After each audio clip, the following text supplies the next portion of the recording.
Hey folks, this is Mike from Equity Sense, where we do all things for futures, forex, stocks, and options.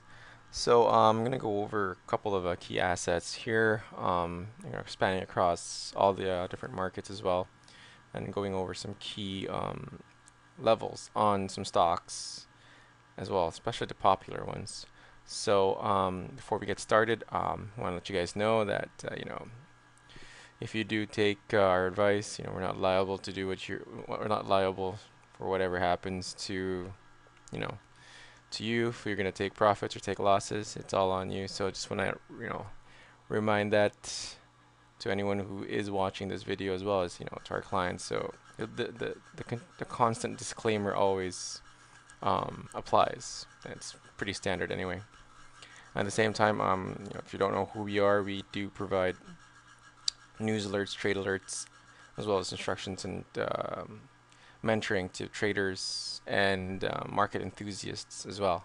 So, if you're interested to learn more about us, just go to www.equitysense.com and you can read up on what we do. And you can, if you prefer, or if you like to subscribe and try to see what we do, definitely check us out. We've already been, we've been in the market for the last 10 years, so this isn't basically our first time. So just so looking at this on the SP 500, you'll see that the current move here, we had an inverse head and shoulders, and we're definitely seeing more of a bullish uptrend here. So I have a year-to-date chart here, and you can see that we got down from the head and shoulders around here, and then we just reversed all the way up. Now, this is key that our bullish momentum is still intact, and if you can see here, all the volume is still intact as well. So we put our targets to 1430 in the next week or so. Definitely a retest of 1400, quite likely, but you can look at it in terms of trend lines. It bounced off of a trend line, bounced off of a 200-day moving average there as well. That's the blue line. The blue line. As well, looking at the Elliott wave, it's just on, this would be what your wave 1, your wave 2, and then your wave 3. So we might probably hit a bit of a snag maybe, and then try to kind of retest 1400. That would be to keep the Elliott wave still working. And otherwise, we should still be pretty much intact moving forward. So levels to look at 1390, 1400, 1415, 1425, and 1430 in the next couple of days. Moving on, we go look at Apple, everyone's favorite stock. So this is quite interesting, and I want to point out something important here. So we mentioned earlier, last week or 2 weeks ago, that the downtrend continued all the way to 510 to 506, but only if it beats 565 will there be a complete reversal of the downtrend, and we did see that. So this is where wave 1 here and then wave 2, and we saw 565 holding as a support level. But look at this here, it's stalling, and I'll move to the 1 week chart, probably better with 1 month. So it's stalling here, and you can see that this is a significant level, because if you remember a couple of weeks ago, it was 588 was the 200-day moving average when we were going down. So having this multi-top pattern is a very, very sketchy kind of, very concerning kind of pattern at this point, because if it loses momentum here, that means that this reversal was nothing more but just a retracement. Currently, we are sitting at a 38% retracement from 710 on Apple. So we lose 38%. We're gonna go back and retest 565 to 550, guaranteed. And then your Elliott wave would no longer be intact, and we go back to the bearish trend. So this is your wave 1, wave 2, wave 3, kind of really concerned around here, because if we don't get an impulse back to 600, we're gonna go fall back to 575 here and then 565. So those are the levels we're looking at. Downside supports at 582, 576, 570, 565. Upsides at 592, 600, 610, 606. Even Google had better movements than Apple. I mean, looking at this when we saw Apple at 506 and then it bounced back, it bounced back even, just stronger, really. So on here we had the wave 1, wave 2, wave 3, and if you're asking what these wave 1s, wave 2s are, these are not proprietary waves. These are all Elliott waves, and we use Elliott wave together with Fibonacci and all the levels in our analysis of stocks. So 700 continues to be the biggest hurdle for Google, but other than that, it has to be able to beat this. Otherwise, it's going to confirm, if you're looking at this, it looks like it's not really making a double top, but more so a cup. So we should expect some sort of a retracement, maybe all the way to 686, 679. And then maybe we can go back to 700 again, and again, the next target would be 714. So these are not numbers that I just pulled out of, pull out a hat, but basically these are numbers that are significant from before all the levels. So this is what we do. So yeah, from what it looks like, it's a V-shaped. You can say cup. You can say it's making a cup, and then it's going to be making a handle, or you can even say it's just making a double top. So if we get rejected here and we go back down to at least more than 50% retracement to 665, then yes, we will definitely confirm it's a double top. At this point, for us, we would need a retest of 700. And if it fails, then yeah, we could get short all the way back to 686. Otherwise, we would get long at the break out at 700, and then of course a retest of the 700 as a support. So that's basically where we stand on Google at this point. So go for Halliburton. Halliburton is really nice in terms of technical trading. It's not as fast as the others. It used to be, but not as fast. You can see here it had a massive head and shoulders.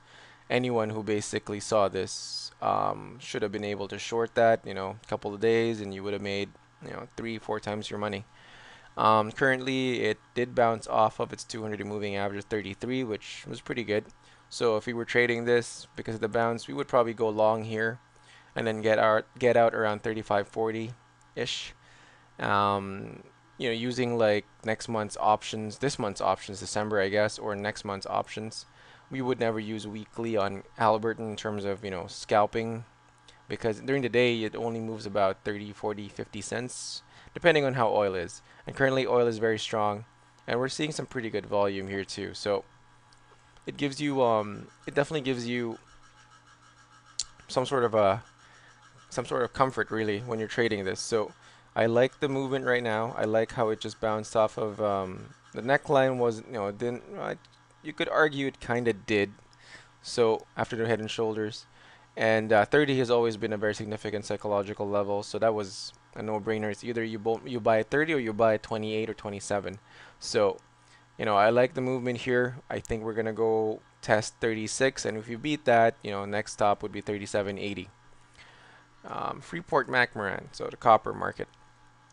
Freeport has been continuing to decrease in the last several weeks, and this is due to the fact that we're getting data from China where the GDP is good, the GDP is not good. So traders automatically short copper or buy copper depending on what China is doing. So just looking at this, I mean, it's well supported by the 200-day moving average. So this blue line has always been a 200-day moving average. In terms of patterns here, I mean, it's clearly sort of in a downtrend. I would expect if we can break about this level, so 40.12. If we can break 40.12 on this, we should be able to reverse this downtrend at this point. So, but that's still a pretty much a hard sell. I mean, we're only making what, wave 1, wave 2, so kind of wave 3, but not really. This doji isn't really helping us at all. So definitely if you're trading FCX, looking at the chart itself and the outlook, it's either sell, upside calls, maybe the 42 calls, or you sell the 32 puts. Really, it's gonna be range bound for a while. I mean, look at this tight range. I mean, since September, we've only been moving what, $4, $3 to $4. So it's been pretty tight for Freeport. The great thing about Freeport is that the options are so cheap that you can take you can buy the monthlies and hold it for like a few days for like a 90 or dollar 50 kind of scalp or $1.50 kind of profit. So we technically, from just looking at this, we were bearish on copper. We think it will continue to get sold off as the economic outlook worsens globally. So yeah, just those are just the the big assets in the stock market. We'll go straight to futures here and see. We'll go to crude oil. It's one of those very interesting kind of charts where you just can never completely guess or at least find out where it's gonna go. And today it was very interesting because it didn't even get sold off close to the NYMEX pit close because of more positive data with in the U.S. as well. So and in the Middle East. So continued fighting in the Middle East will continue to give floor to oil. And you can look at this. I mean, the chart is just all over the place. So, for us, we've been recommending if you're going to trade oil, trade it during the day only and respect the patterns or the levels during the day. So we maintain still a bullish trend all the way to $90. Usually oil is a buy close to 85, 86, and usually a dump at 90 to $89. The grains with corn, it's really simple. We saw this double top here. We didn't play corn because we were busy trading something else, but we saw this double top. We were like, nah, this is probably gonna go down, and it did. So those of you who did see this and traded it, would have done well. People were already like chastising us for saying that we've been trying to short corn ever since it bounced off of 720, and they were right. But corn trades technically, and looking at this, I mean, as soon as you saw the double top, it was like, yeah, you can't just ignore or not short that. So if you did, you would have made at least 13 to 14 points on this. Just to go over quickly on the currencies, the euro, we're short at 130. We think we can probably get it back down to 128, 129. There's still no changes in Europe really. Japanese yen is our biggest short at this point. I'm no longer short, but we want to be able to reshort this again because of political issues and sentiment. So if December 16th elections fall through and Japan elects a pro-stimulus government, watch out below because this is going to continue to go down. Otherwise, these are the things that we do, and we always publish these things every week to our clients, and also during the days as well. We give we give briefs as well. So if you're interested in learning or having a supplement to your news feed, definitely check us out. Like I said, we tailor everything to a trader's perspective and trader's needs, and also we cut the fat off of our articles and actually just give you what happened, why it happened, and all unique from a trader's perspective because we ourselves are traders. Other than that, I want to thank you guys for taking the time to look at this. This is for December 1st, 2012 outlook of key assets. Mike from Equity Sense.